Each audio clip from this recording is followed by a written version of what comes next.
How does it feel? Nakaka-pressure po talaga. Kasi kasi po, nag-MMFF kami last year, tapos MMFF po ulit this December. So yung, syempre yung expectations, alam naman po namin yun, pero masasabi po namin na kahit na ang dami namin ginagawa, habang ginagawa yung Shake Rattle, binigay po namin ang lahat namin dito. And sana ma-appreciate din po yun ng lahat ng manonood. Kasi dito po, naging hands-on din po talaga kami. Tatawid po from teleserye, tatawid kami ng pelikula. Lahat po yung lahat ng dugo, ng pawis, lahat ng puyat, lahat ng pagod.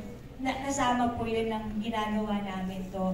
Pero syempre bukod po doon, ginagawa namin siya ng may pagmamahal.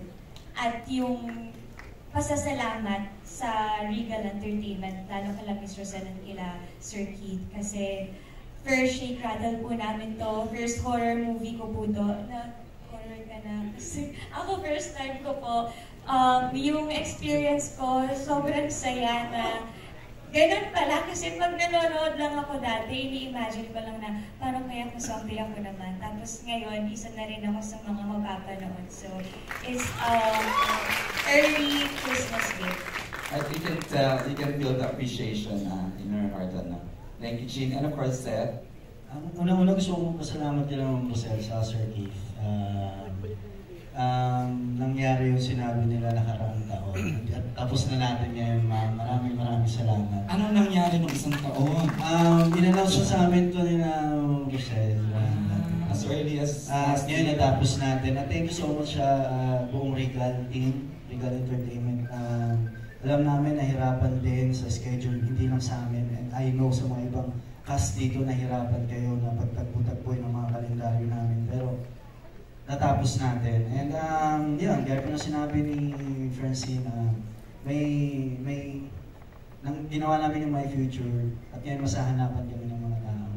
Kung ano yung kaya namin contribute pa sa ibang genre ng pelikula. And sasabihin namin sa inyo guys, binigay namin to. Hindi take for granted to. Pinaghirapan namin.